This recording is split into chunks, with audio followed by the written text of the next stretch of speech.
రేవంత్ రెడ్డి అంటే మాటల్లో పదును చేతల్లో వాడి అన్న అంటే నేనున్నా అంటూ వచ్చే తెగింపు, అంతకు మించి ఆలోచన, రాజ్యాన్ని పాలించడానికి తెలియాల్సిన రాజనీతిని అవపోసన పట్టిన తెలివితేటలు, తాను నమ్మిన సిద్ధాంతంపైనే నిలబడే తత్వం, వీటన్నిటికీ మించి మాస్ ఫాలోయింగ్ రేవంత్ రెడ్డికి ఉన్న ఒక వరం. అతను మాట్లాడుతుంటే తలపండిన నాయకులు సైతం వాడు మగాడ్రా బుజ్జి అనాల్సిందే అంటే అతిశయోక్తి కాదు. ఆయన తొందరపడి మాట్లాడాడు, మాట్లాడిన మాటలను వెనక్కి తీసుకోడు. కోడంగల్ నియోజకవర్గంలో ఎదురులేని నేత, స్టూడెంట్ లీడర్ నుండి ఇప్పుడు తెలంగాణ టీడీపీకి పెద్ద దిక్కుగా ఎదిగాడు. ఎంతోమంది ఎన్నోసార్లు పదవులు దానం ఎరచూపినా లొంగని కరుడుగట్టిన తెలుగుదేశ నాయకుడు. తెలంగాణలో టీడీపీ పూర్తిగా తుడుచుకు పెట్టుకుపోయింది అనుకుంటున్న సమయంలో మళ్లీ పునర్జీవాన్ని తీసుకొస్తున్నాడు. అందులో భాగంగా ఖమ్మంలో రేవంత్ రెడ్డి పర్యటన జరిగింది.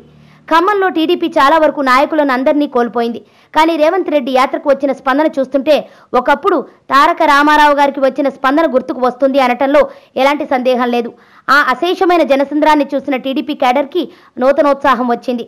చివరకు కేసీఆర్ సైతం అతనికి వస్తున్న స్పందనపై ఎప్పటికప్పుడు తనకు సమాచారం అందాలని సన్నిహితులకు చెప్పినట్టు సమాచారం. కేసీఆర్ స్వయంగా రేవంత్ పర్యటనపై దృష్టి పెట్టాడు అంటేనే అర్థమవుతోంది రేవంత్కి ఉన్న ఫాలోయింగ్ ఏంటో. అంతేకాదండోయ్, రేవంత్కి ఉంది మామూలు ఫాలోయింగ్ కాదు, మాస్ ఓరమాస్ ఫాలోయింగ్. వాళ్లే రేపు ఎలక్షన్స్లో తీర్పు చెప్పేది. అందుకే కారు నాయకులకి గుండెల్లో వణుకు పుడుతుంది అని చెప్పొచ్చు.